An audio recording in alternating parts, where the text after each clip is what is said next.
Right now, ahead of Veterans Day tomorrow, we introduce you to some of the people responsible for bringing Wisconsinites home after they go missing in action. Plus, law enforcement officers in Walworth County share with federal lawmakers how illegal immigration is impacting their communities. And a Veterans Day lesson for some students in Watertown that flew right into the school parking lot. How this will stick with these kids for years to come. It's all ahead. On News 3 now at 10. Tomorrow is Veterans Day, a day where we honor our country's men and women who have selflessly served to protect our freedoms. We've told you stories before of soldiers who paid the ultimate sacrifice, returning home to Wisconsin to be laid to rest. But how are they uncovered and identified? Arman Rahman sat down with a doctor and archaeologist to find out. From Pearl Harbor all the way to today, there are 1,500 Wisconsinites missing in action across the globe, and there's a whole team of archaeologists, historians, and more trying to find those fallen heroes. Ryan Woodman is more than just a med-flight doctor with an interest in World War II artifacts. Some of which I recovered myself. He's often held the shovel to dig up something invaluable. Things like engines that have data plates and serial numbers and machine guns that have serial numbers will help us actually identify that a specific crash site is associated with a specific crewman or crew person. When UW's Missing in Action Recovery and Identification Project needed a physician on board in 2016, Dr. Woodman got to utilize his undergrad degree in archaeology. Since 2015, the team has found an airman from New Jersey, an airman from Alabama, and a soldier from Canada who was working in the U.S. Army. Our ultimate goal is to work only on Wisconsin cases, but if the Defense Department, of course, wants us to, or tasks us with recovering someone from another state, then we, of course, will go out there and do that. There is a lot of mapping, planning, and history work before they even set out. Dr. Woodman says many remains of Wisconsin airmen can be traced to northern France and Belgium. In a size of Dane County, there's dozens of aircraft crashes from World War II. The scope of the historical remnants in that area is really, truly hard to understand. It can take years of digging that becomes a detective case, but over time it often gets personal. And actually being out there and recovering their remains, it certainly goes to a much different level in terms of who this person was and what they mean to you individually, even though there's no way you could have ever known them or anything like that. It was after his first case that Dr. Woodman got to connect with the son of Lieutenant Frank Fazekas and was invited to his father's funeral at Arlington National Cemetery. The importance of what that means to his son, who is still alive and was only 6 months old when his father was killed. It is an intangible that is really actually quite hard to fully describe. An intangible feeling he helped to make a reality. Solving the mystery of what happened to their family members. In 2015, UW's Missing in Action Recovery and Identification Project was the first academic team the U.S. Department of Defense reached out to. They're currently waiting for identification on remains they uncovered this summer in Belgium. Arman, thank you. A clear but cold night across southern Wisconsin, but will the chills stick through the weekend? Chief Meteorologist Gary Canalti has those details in the First Warn forecast. I think tomorrow will be a couple degrees warmer than today, and Sunday should be milder thanks to brisk southerly winds. But as we start out by taking a look at the time lapse from the WISC-TV Skycam, we had cloud cover for much of the day with just a little bit of sunshine. But as we headed through late afternoon and into the early evening, you can see how the skies cleared out. There were some low clouds on the western horizon. High resolution radar, that's all false echoes. That's just the temperature inversion being detected by the radar. And you can see visibilities at or above 10 miles, so certainly nothing falling from the sky. High temperatures today, middle 40s in Madison, 45 in Janesville. It did get up close to 50 degrees in Milwaukee, but you can see current temperatures are in the upper 20s and lower 30s. Madison was at 27 last hour, back up to 33. So these temperatures will fluctuate up and down a little bit. But here in Dane County, 32 in Deerfield, 33 in Mount Horeb, and 34 degrees in Belleville. Look for skies to be mostly clear to partly cloudy overnight. Low temperature dropping to around 28 degrees. Otherwise, we'll look for, like I say, a warm up this weekend and even milder weather as we head into next week. I'll tell you how warm it'll get in just a few minutes. A Dane County judge has ordered the former Chief Justice of the Wisconsin Supreme Court to produce records related to her work advising the Republican Assembly Speaker on whether to impeach a current justice. Former Chief Justice Pat Roggensack was one of 3 former Supreme Court justices asked by Assembly Speaker Robin Vos to give him advice on pursuing the impeachment of Justice Janet Protasiewicz. Judge Frank Remington issued an order giving Roggensack 30 days to produce any records she has. New tonight, law enforcement officers in Walworth County are highlighting the issues its communities are seeing from illegal immigration. U.S. Senator Ron Johnson and Janesville Congressman Brian Stile met with them today in Whitewater. Officers shared with the lawmakers how they believe the Biden administration's immigration policies are to blame for crime there. Ahead of a possible government shutdown next Friday, both the senator and congressman say they'd agree to a deal to help continue supporting Ukraine in its war against Russia, but only if the Biden administration continues progress on the southern border wall. In particular, we have an opportunity as we look to funding for Ukraine to tie that with the border. I think that's our best opportunity to force the Biden administration to come to the table to actually secure the U.S.-Mexico border. So obviously, President Biden, Democrats do not want a secure border. We have to force their hand. And their desire for funding the war in Ukraine is the only leverage point we have. And yes, we will use that because I'll repeat, it's important for us to secure our border and protect Americans and protect our homeland. One issue officers there say they're seeing in particular is a rise in drug-related crimes, often involving cocaine or fentanyl. They say the Gulf Cartel has a presence in the county. In a recent investigation, they've documented nearly $250,000 was funneled back to the cartel over a 4-month period. So when people don't think that it happens here in rural America and that it doesn't affect the open borders, doesn't affect us, this is the stopping ground where it comes, and it affects. And I can tell you again, almost $250,000 from the city of Whitewater was funneled back to the drug cartel as a result of criminal activity we discovered and we arrested in Walworth County. The law enforcement officers there say the purpose of this isn't to vilify any group of people, rather bring awareness to how issues brought by illegal immigration are impacting the departments and communities. One person is dead, another seriously hurt after a crash on Madison's north side this afternoon. It happened shortly after 12:30 on Packers Avenue near the Dane County Regional Airport. Merrill Hubbard spoke with witnesses at the scene who say it all happened very quickly. I heard a boom and I looked out the window and I saw the accident. And when they realized what had happened, Smokey John's employees Patan Coffee and Matthew Rule sprang into action. Then I went and got my coworker and was like, oh my gosh, we rushed out there. I went to try to render help to him. He was unconscious, but at the time he was breathing. And then about not even a minute later, the first fire truck got there. This video shows what first responders saw when they arrived. One driver had to be freed from their vehicle before being taken to the hospital. They had to use a saw to cut off the back door, the front door. They got the windshield off. The other driver died at the scene. I don't know if anybody believes in the prayer, but I did. When they pulled his body out, I did stay over in the corner and I prayed for him. Patan talked to that driver's family members when they came across the crash. I came out to comfort because I walked in as the police officer was telling that person's family, and they started to cry, so I just sat there and held them. I just held them in the corner for about 15 minutes. We're still waiting to hear from authorities about the cause of that crash. Authorities in Kenosha County say a teenage girl who went missing last weekend was found safe. One person is in custody in connection to the case, although no further information was shared about the investigation. The 15-year-old girl had last been seen in the early morning hours last Saturday in the town of Wheatland. Officials say her family is aware she is safe and are working with the sheriff's department to bring her home. In Lafayette County, nearly 200 employees are being laid off by Saputo at the company's goat cheese facility in Belmont, which is shutting down. Those layoffs are set to begin tomorrow.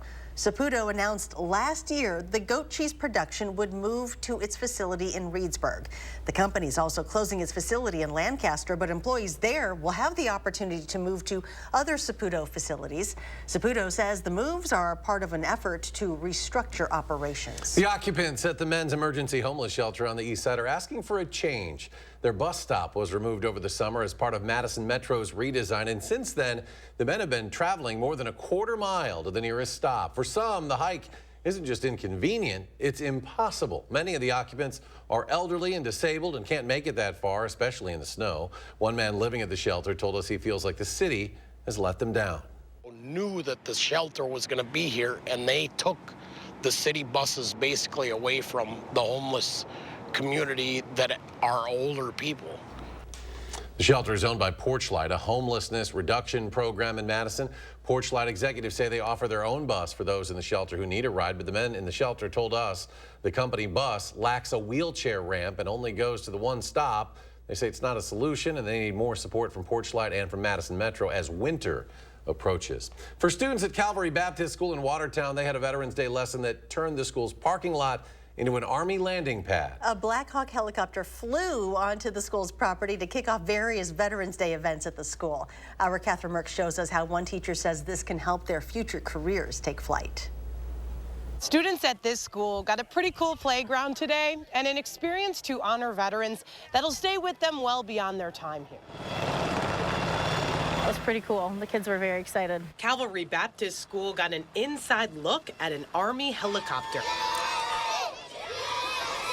Seeing something like this in person, seeing our military, our Army men coming out, and I think it's just inspiring for them. Third grade teacher Alicia Richards says she's a graduate of the school herself, along with the pilot who made the landing onto the school's parking lot. It's not every day that they come and get this kind of greeting where they're always welcomed and people are excited to see them. This is just the beginning of their Veterans Day lessons. We're setting up booths for the different branches of the military so the kids can meet our veterans and get to know them a little bit better.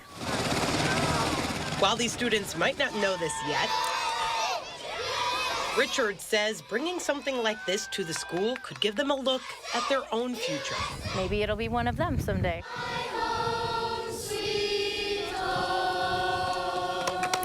Reporting in Watertown, I'm Catherine Merck, News 3 Now.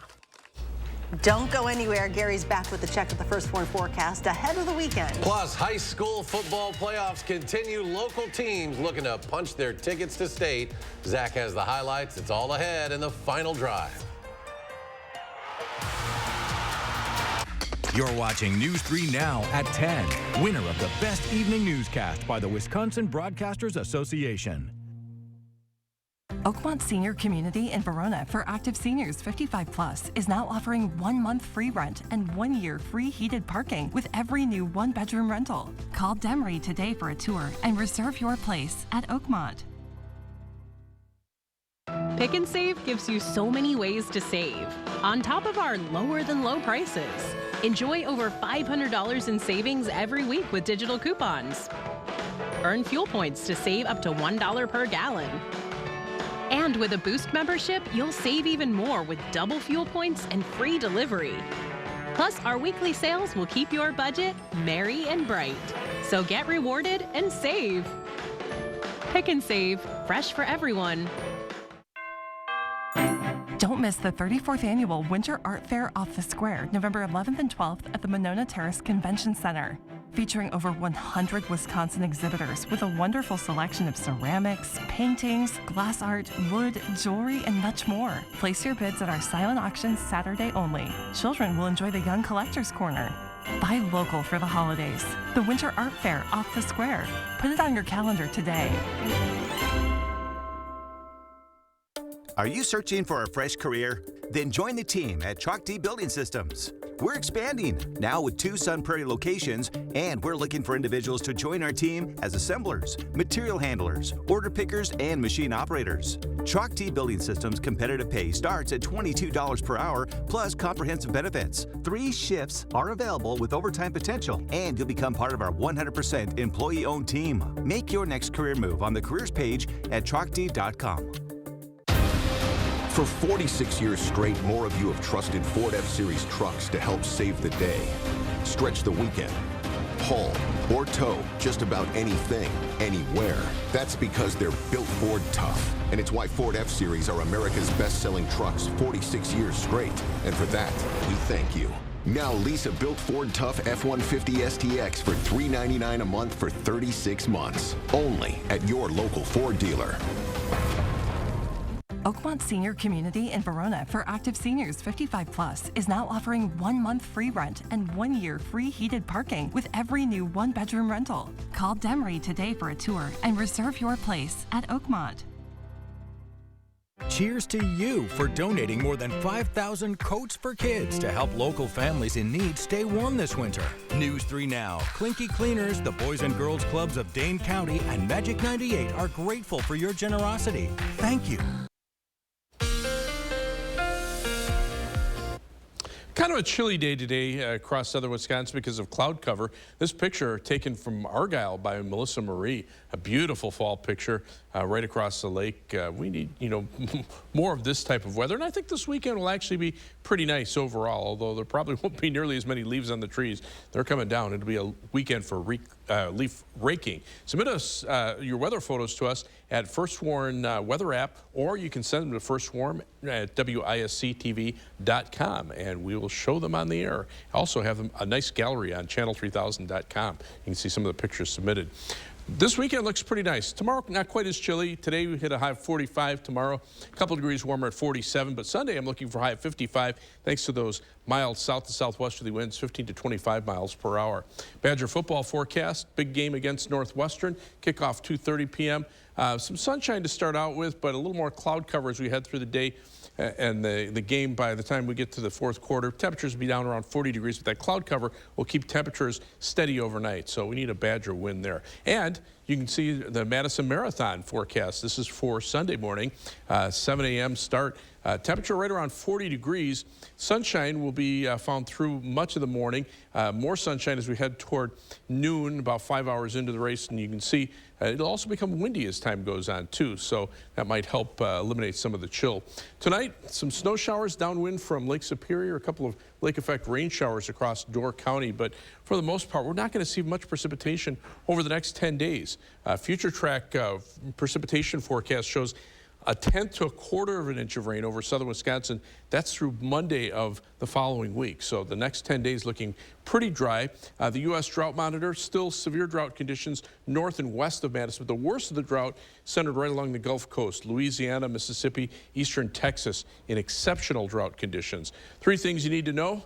Not as chilly for tomorrow. High temperatures in the upper 40s. We see dry weather, like I say, most of the time, all the way through next week and through the following weekend. And high temperatures will be in the 50s for next week, but Wednesday and Thursday, we could be up around 60 degrees. You can see that on the high temperature trend. Average high temperature goes from 47 to 43. Believe where our temperatures are, above normal every single day. Even when we drop to 45 by Monday the following week, that's still a couple degrees above average. Right now, we've got a westerly wind flow through much of the Midwest.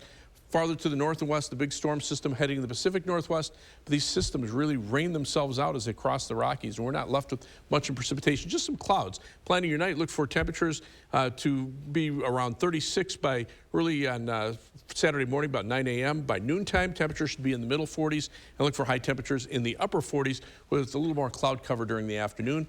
Planning your day across Dane County, high 44 in Belleville, 44 in Fitchburg, and 44 in Wanakee. For Saturday, look for a high of 47 in Madison, partly sunny skies, and the First Warn 7 to 10 day forecast brings temperatures mid-50s from Sunday through Tuesday, and then around 60 for Wednesday and Thursday. Rain chances more toward Thursday night into Friday, and then we'll look for another chance for showers, perhaps Sunday night into Monday the following week. Could even be mixed with a few flakes of snow at that time, but that's a long ways down the road. Okay, we won't worry about that yet. Don't worry about it. Okay. Not yet. All right, that does it for News 3 Now at 10, but keep it right here because playoff high school football highlights are on the way. Do something good over this Veterans Day weekend. The final drive starts right now.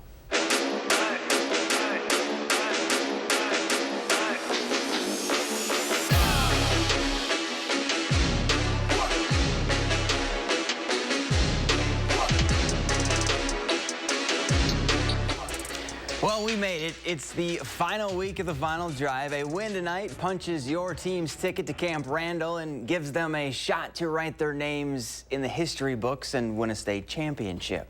Wanakee has been there and done that before. The program has made 11 trips to state and 7 titles to their name. And all year long, this Warrior team has looked primed to not only make it their 12th trip to the finals, but bring home yet another championship. Wanakee taking on Kaukauna in the Division II semifinals. Warriors knocking on the door in the second. Sebastian Rasmussen busts through it to put Wanakee up 17-7. Then in the third quarter, they're going to give it to their other workhorse. Ben Lindley bowls his way in as Waunakee heads back to the finals with a 24-14 win. The last time Sun Prairie East reached the finals, their playoff run went like this. Host the first 3 rounds and then travel to Oconomowoc for the semifinals. This year, the Cardinals hosted Level 1, Level 2, and Level 3, and now play for a spot in the Division II final. Where? Oconomowoc. Standing in their way from history repeating itself, Badger. Sun Prairie East couldn't have asked for a better start. Drew Cavanaugh sets his feet and chucks it deep to a streaking Cooper White. And just like that, it's 6-0 Cardinals. But after that, it was all Badgers. J.P. Doyle fakes the handoff and goes untouched to the house.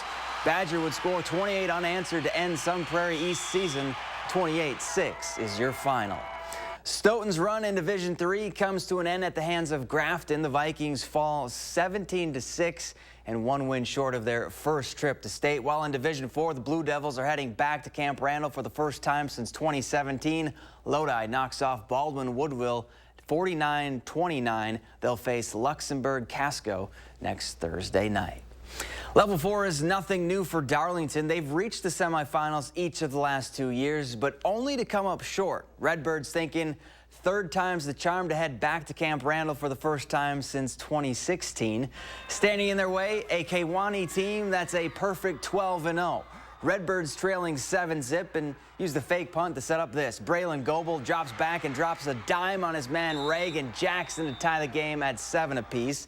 Then later in the first, Storm on the move, but guess who? That dynamic duo. Braylon Goebel strips it and Jackson scoops up the fumble, and the turnover would set up this. 3rd and goal for Darlington. Ty Christ. Who else? Not going to be stopped, and Darlington heads to the finals with a 34-28 win. They'll face Stratford on Thursday.